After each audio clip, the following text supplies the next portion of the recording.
No one spoke that morning. The only sound was the wind dragging dust across the yard and the creak of the wagon as it sank beneath her weight.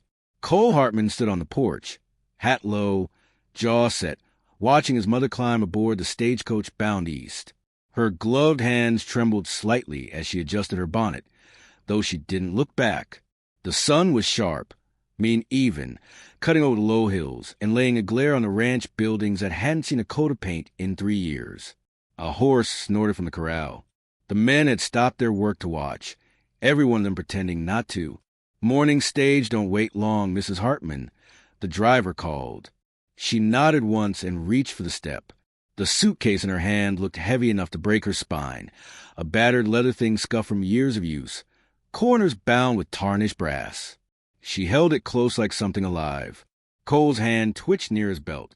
He wanted to say something, anything, but words stuck somewhere between his throat and pride.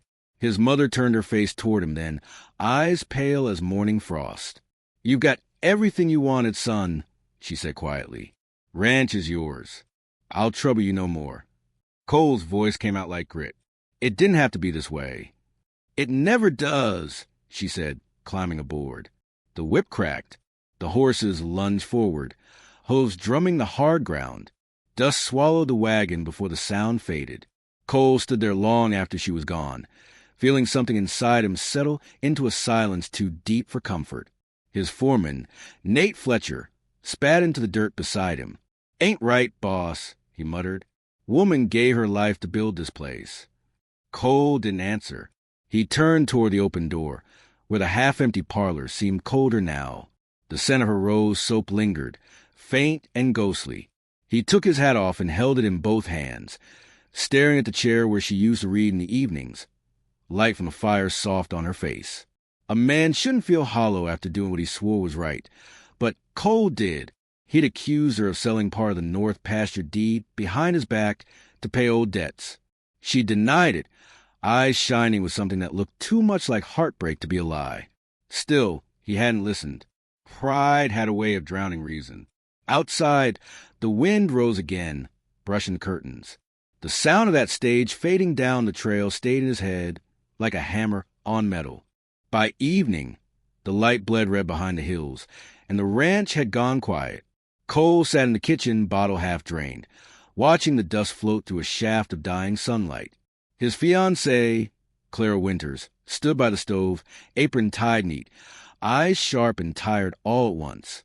"You send your own mother away, Cole," she said.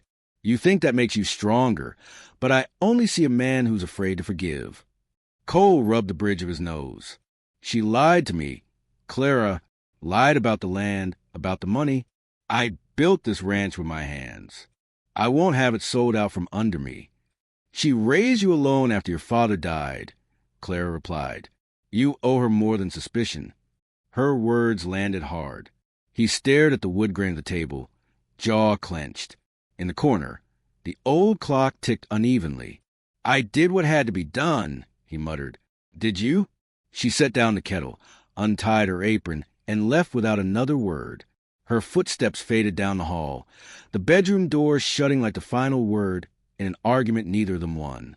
Outside, a lone coyote yipped somewhere beyond the barn. Cole poured another drink. Next morning brought visitors. A man in a long coat and city hat rode up in a fine buggy, a bank agent from town. He stepped down stiffly, dusting his trousers. "Mr. Hartman," he said, voice clipped. "Just want to confirm. The payment on your father's loan came through last week." Cole frowned. "Payment? There wasn't any."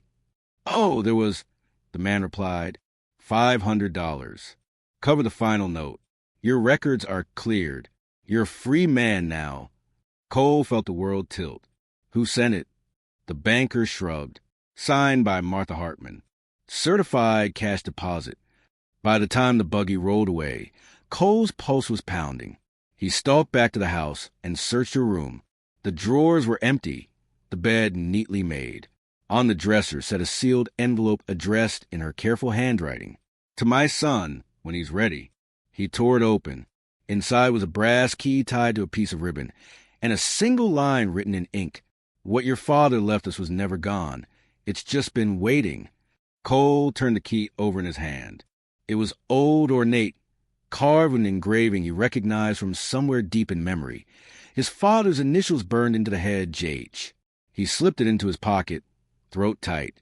By sundown, the ranch was shrouded in storm clouds. He saddled his horse and rode out past the ridge, letting the rain hit his face raw.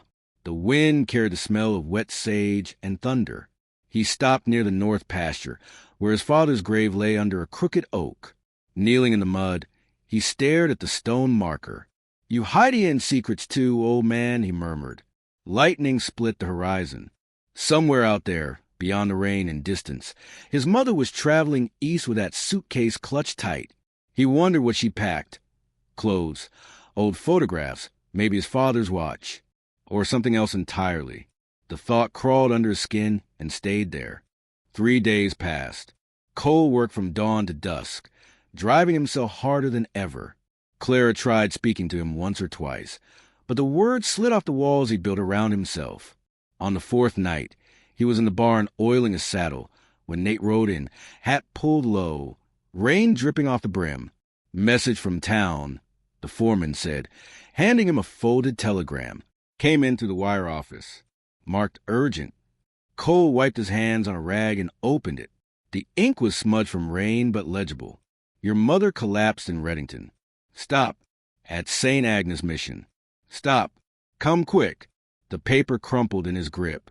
He stood still for a moment, listening to the wind moan through the rafters. Then he looked at his horse, already saddled from the day's work, and swung up without a word. Nate called after him. "It's a 2-day ride in this weather." Cole didn't answer. The barn doors banged open behind him as he kicked his horse into motion, rain slashing across his coat. The plain stretched dark and endless ahead. Every hoofbeat drummed the same word in his skull. Too late, too late, too late. At the edge of town, he stopped by the telegraph office to refill his canteen. The clerk squinted up. "You Hartman?" Cole nodded. "Lady at the mission said she's awake now. Said she wanted you to have something. Said it's about your father." Cole frowned. "You talking about a suitcase?" The man shrugged. Didn't say. Just looked worried. Cole reined his horse around and rode out hard into the night. Rain turned to sleet, the wind howled, and the road twisted through canyons and open plains. By dawn he was soaked to the bone, eyes burning from lack of sleep. He stopped by a stream to rest his horse and pulled out the key again, staring at it in the gray light. He could almost hear his mother's voice, soft and steady. "It was never about the money, Cole. It was about what your father promised." He'd never known what she meant by that. Now the words clawed at him like ghosts in the dark. He rode on. The sky brightened faintly, a thin ribbon of light edging the hills. Ahead lay Reddington, a small, tired town crouched beneath the mountains, smoke rising from a handful of chimneys. As he passed the outskirts, a man at the general store stepped out and squinted. "You're Hartman, ain't you?" Cole slowed. "What of it?" "Your ma was here 2 nights back. Bought herself a ticket for the next train east. Paid in cash, real crisp bills. Folks say she was carrying near a fortune in that suitcase." Cole felt a chill despite the morning warmth. "You sure?" "Sure as I am breathing." He spurred his horse forward, heart pounding. The mission bell rang somewhere beyond the hill. Slow, solemn, each toll echoing across the valley like a reminder. St. Agnes Mission sat quiet behind whitewashed walls, cross gleaming in the rising light. Cole dismounted and walked through the gate, boots dragging mud. A young nun met him at the door, eyes wide. "You're her son," she whispered. "She's been a skin for you." He followed her through dim corridors that smelled of candle wax and old wood. At the far end he saw her, pale against the sheets, hair silvered, suitcase at her bedside. For a moment he couldn't move. All the anger, guilt, and pride that kept him upright these past weeks drained clean out of him. "Mama," he said softly. Her eyes opened, tired but bright. "Cole," she breathed. "You came." He stepped closer, pulled a chair beside her bed.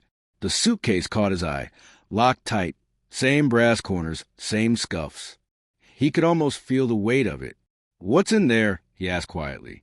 She smiled faintly, touching his hand. "Something that was never meant for you to lose." He looked at her face, the lines, the softness, the hurt she carried for both of them. And for the first time in years, he felt the sting of tears. Outside, thunder rolled across the valley again. Somewhere, the storm hadn't finished yet. Cole turned his gaze toward the window, jaw set. "I'll make it right," he said. His mother smiled faintly, eyes drifting closed. "You will? Son, you always do, just a little too late." The candle beside her flickered, throwing light across the old suitcase. Its brass lock gleamed like an unanswered question. Cole sat there in silence as the rain began to fall again, slow and steady against the chapel glass. St. Agnes' Mission sat at the edge of Reddington like a ghost from another world. White stone walls streaked with rain, a bell tower that leaned a little with age, and the faint smell of candle wax drifting from open windows. Cole dismounted in the courtyard, boots splashing through puddles, hat dripping.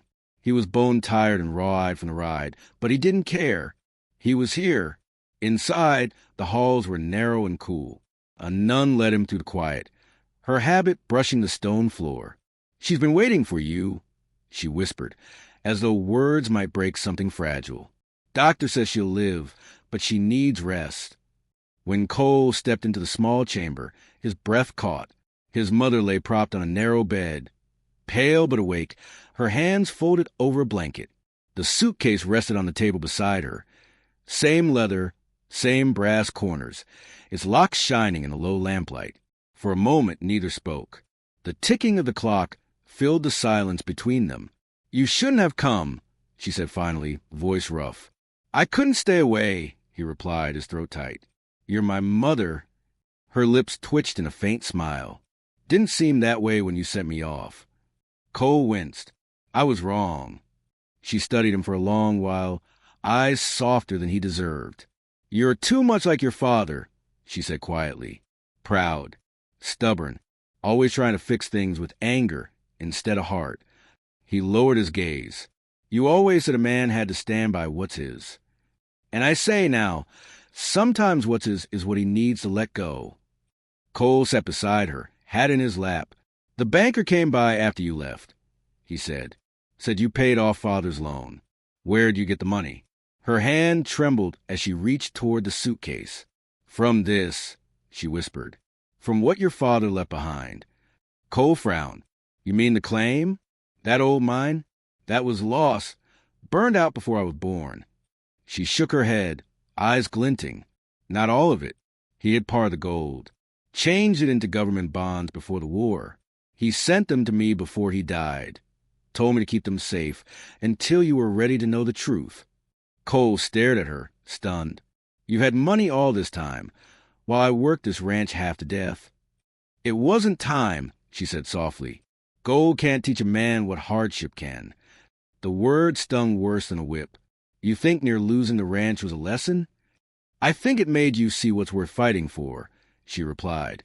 "And what isn't?" He leaned back, hands trembling slightly. The suitcase gleamed beside them like an accusation. "What's inside, Mother?" he asked. "More than money," she murmured.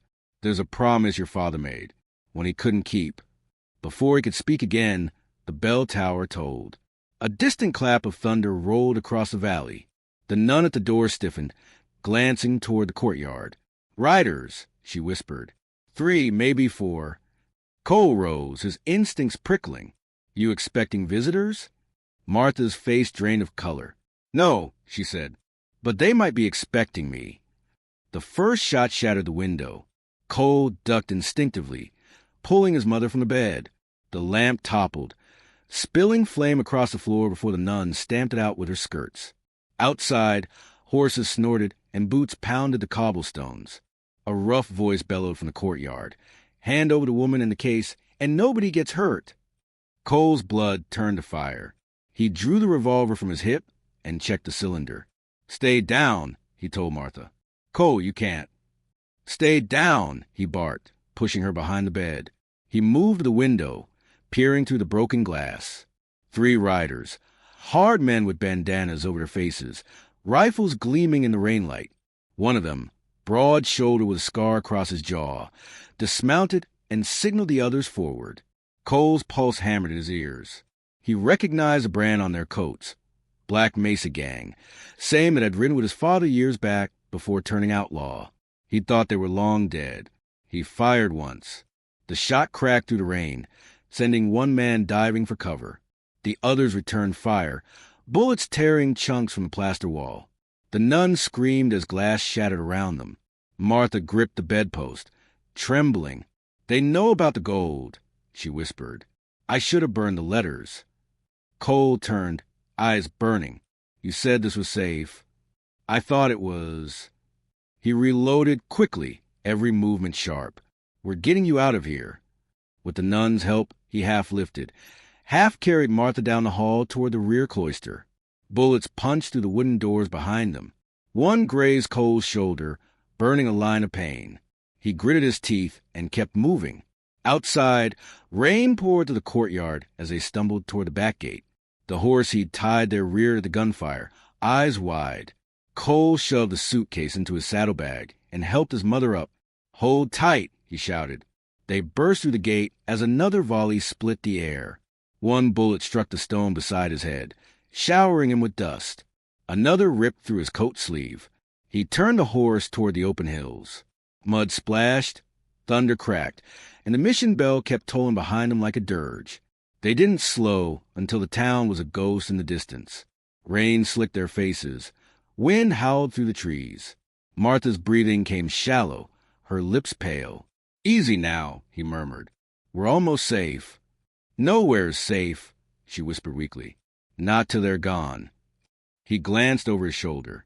Through the sheets of rain, faint lantern lights moved across the ridge, still following. He cursed under his breath. "We'll lose them in the flats." By nightfall, they reached the old line shack near the Dry Creek crossing, a one-room cabin long abandoned, roof sagging but still standing. Cole got her inside, started a fire from damp wood, and shut the door against the wind. Martha sat on the cot, shivering. The suitcase lay at her feet. "You should have told me," he said quietly. "About the gold. About them." She looked up at him, eyes haunted. "Would you have listened, Cole? You couldn't even hear me say I loved you." The words stopped him cold. He turned toward the fire, jaw clenched. "They'll come again. I'll make sure they don't leave breathing." She reached out, catching his sleeve. "Don't be like your father." He met her gaze. "What's that mean?" Her voice trembled. "He went after those men once before. Said he'd protect us.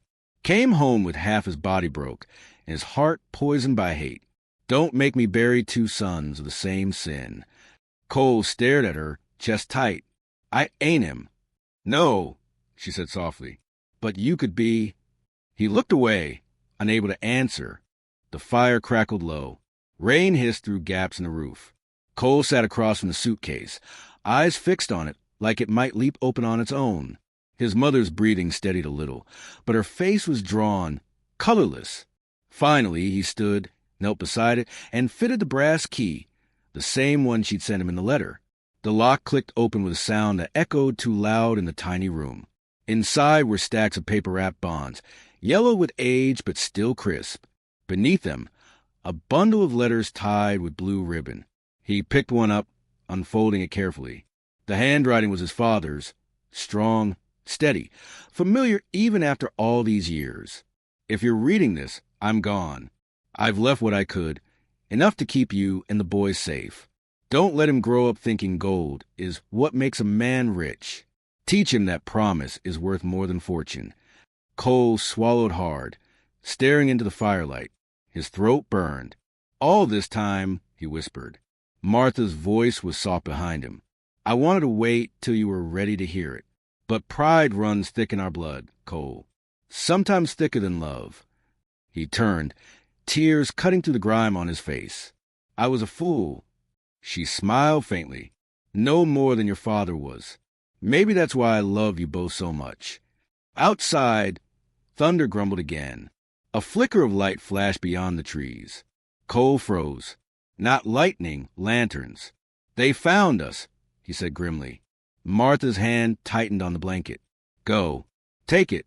Don't look back." "I ain't leaving you." "You have to," she whispered. "There's more in that case than money." There's the last of your father's truth. Don't let them steal it again. He stood, grabbing his revolver in the case, heart pounding. You're coming with me. I can't ride, she said. You know that. Then I'll carry you. Cole. A bullet smashed through the window.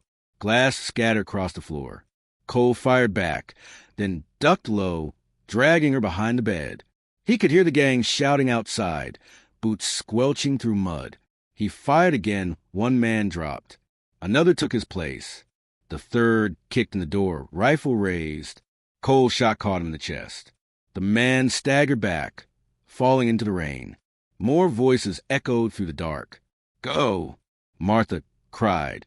They'll kill us both. He turned to her, eyes fierce. Not tonight. He grabbed her arm, hauling her to the horse waiting outside. Rain drenched him instantly. She gasped in pain but clung tight as he lifted her into the saddle. He swung up behind her, suitcase strapped tight. Gunfire tore through the night as they galloped into the Black Hills.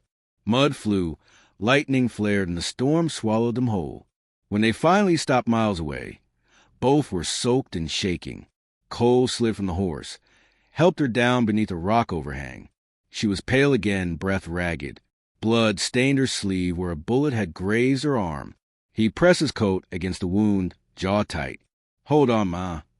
Her fingers brushed his cheek. You got your father's fire, she murmured. But promise me, Cole, don't let it burn everything you love. I promise. She smiled faintly, eyes half closed. Good. Then there's still hope. He sat beside her till dawn, revolver in one hand, suitcase in the other, the storm fading to a gray whisper over the plains. When morning came, the light broke thin and cold through the clouds. He looked at her sleeping, her hand resting over the suitcase like she meant to guard it forever. He whispered to the wind, Whatever's left, I'll make it right. And far off, through the pale fog, a lone rider appeared on the ridge, watching, waiting. The story was far from over. The storm had grown cruel by the time Thomas rode into it. Rain came sideways, cutting through his coat like blades of ice. His horse stumbled more than once on a mud-slick road, and the world beyond the range of his lantern was nothing but swirling gray. But he didn't turn back. Not once. He'd sent his mother away with words that had burned more than the rain, now beating against his face. He thought he was being strong, protecting what was his. But now the only thing that felt his was regret. Hold on, Ma, he muttered, leaning low in the saddle. You hold on, you hear? Wind tore the words from his lips. Lightning flashed across the plain, revealing the broken trail, and a set of wagon tracks half buried under slush. He kicked his horse forward. The lantern swayed violently, and the sound of the storm drowned out everything, except his own heartbeat pounding like a drum inside his chest. A mile later, he saw it, the old oak that marked the turn toward the ridge. A branch had split clean down the middle, and beneath it lay a wagon, tilted with broken, half buried in mud. He jumped off his horse and ran, boots sinking deep. Ma! He shouted. No answer, just the sound of wind howling through the trees. He yanked open the wagon door. Empty, bedding tossed about, trunk gone. His heart sank. Then footprints, barely there, but leading toward the ridge.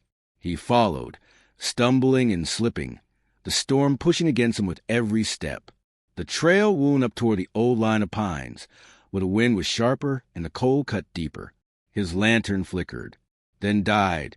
Darkness swallowed him. Ma! The echo came back smaller, weaker. He pushed on, blind now, guided only by flashes of lightning and faith. His coat caught on branches. His gloves were soaked through. Every part of him screamed to stop, but guilt burned hotter than the cold. He'd sent her away. He'd told her she didn't belong here. And now he'd give anything just to see her again. He reached the ridge crest and saw it, a faint orange glow, almost swallowed by rain. A campfire, small, fading. Please, God, he whispered. He ran. The fire sat beneath a rocky overhang. Beside it, wrapped in a blanket, lay a woman. Her hair was plastered to her forehead, her lips pale, eyes half shut but still alive. The suitcase, her old leather one, rested by her side. Thomas fell to his knees beside her. Ma. Her eyes fluttered open. Thomas. He pulled her close, wrapping his coat around her shoulders. I'm here. I'm sorry. I'm so damn sorry. She gave a weak chuckle. You always were too proud to say that. He held her tighter, feeling how cold she was. The fire was dying, but he fed it with dry grass and broken twigs. Anything that'd catch. Smoke stung his eyes, but he didn't care. He'd found her. You shouldn't have come, she whispered. You think I'd leave you out here alone? His voice cracked. You did once. He froze. She wasn't wrong. The memory of that morning, his sharp words, her quiet acceptance, cut through him like a knife. I'll make it right, he said. I swear it. Her gaze drifted toward the suitcase. There's something I should have told you before. That money, it wasn't meant for me. He frowned. What are you talking about? It was your father's. He left it with me before the fever took him. Said if times ever got bad, to use it for the ranch. Not to save myself, but to save you. She coughed, a thin line of blood streaking her lip. I just didn't trust you were ready to hear that. Thomas's chest tightened. You think I wouldn't have believed you? I think you were too much like him. Proud, stubborn, needing to fight the world alone. He stared at the fire, rain dripping from his hat brim. She was right, every word. Thunder rolled above them, and he realized the fire wouldn't last much longer. They had to move before the next wave of rain washed them out. He helped her to her feet, grabbed the suitcase, and threw it over his shoulder. It was heavier than he remembered. We're getting you home, he said. She nodded weakly. Home. They started down the ridge, wind pushing hard against them. The trail was near invisible, just mud and shadow and the faint promise of dawn somewhere beyond the clouds. He held her hand tight. Halfway down, his horse neighed, panicked. Then a voice cut through the storm. Hold it right there. Thomas spun, hand going his revolver. 3 figures emerged from the darkness, faces half hidden under slick hats. Outlaws, the same men who'd been sniffing around the ranch last month, offering to buy his land for half its worth. Well, look what the wind blew back, the tallest one drawled. The prodigal son and his dear old mama. His gaze fell on the suitcase. That there what I think it is? Thomas shifted, pulling Ellen slightly behind him. Ain't nothing here for you. The man grinned. We'll see about that. Gunfire cracked through the rain. Thomas shoved his mother to the ground and fired back. The flash lit up the night, shadows jerking like ghosts across the ridge. Bullets hit rock, mud sprayed, and his horse bolted into the darkness. Stay down, he shouted. Ellen crawled behind a boulder, clutching the suitcase. Another shot grazed Thomas's sleeve. He fired twice more, hit one outlaw square in the chest. The man fell with a wet thud. The others ducked behind cover. You don't have to die for that bag, one yelled. Neither do you, Thomas growled. Then he saw movement, one of them circling wide. He turned just as the outlaw lunged, knife in hand. They collided, tumbling down the slope, fists flying, mud spraying with every strike. Thomas grabbed the man's wrist, slammed it against a rock until the blade fell loose.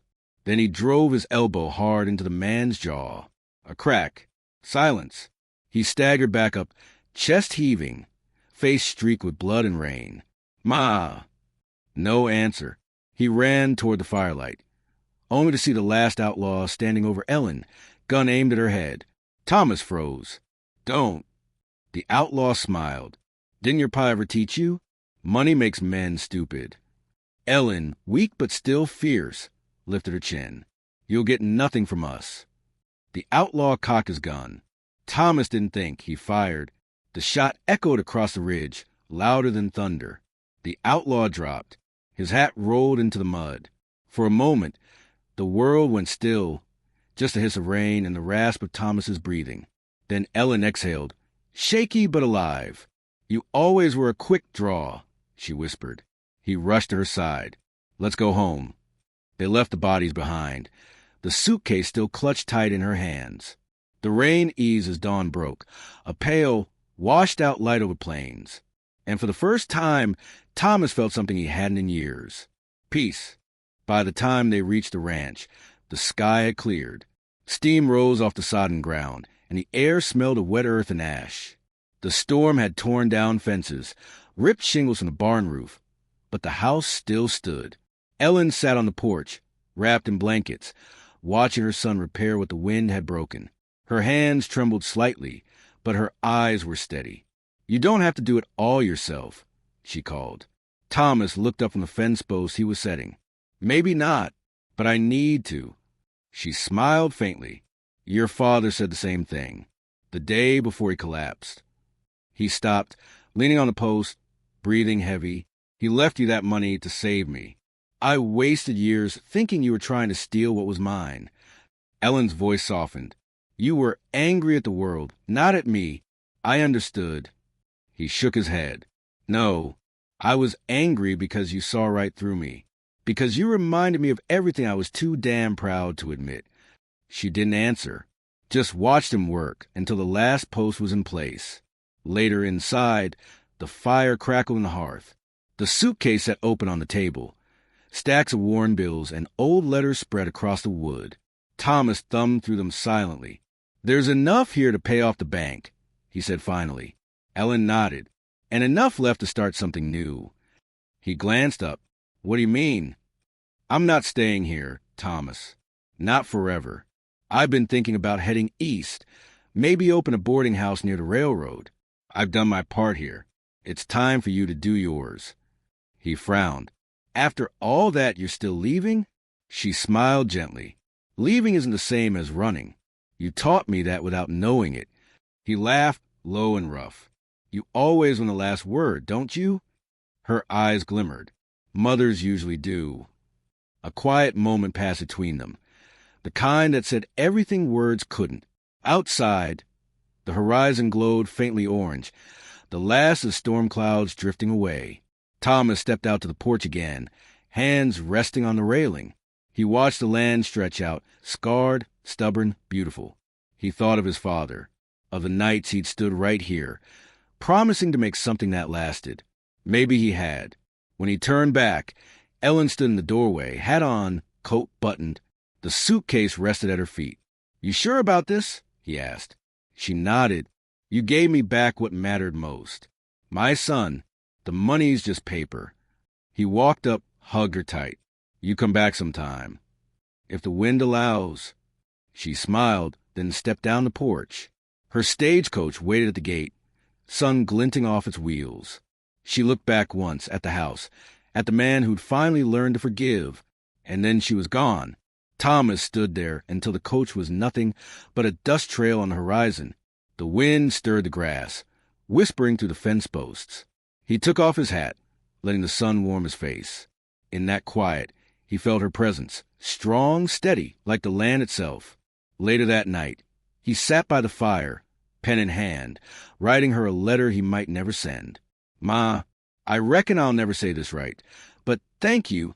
You saved me twice, once by leaving and once by coming back." He folded the note, slipped it into the Bible on the mantel, and smiled. Maybe some stories weren't meant for others to read. Maybe they were just meant to be lived. And out on the plains, the wind carried a faint echo of wheels fading into forever.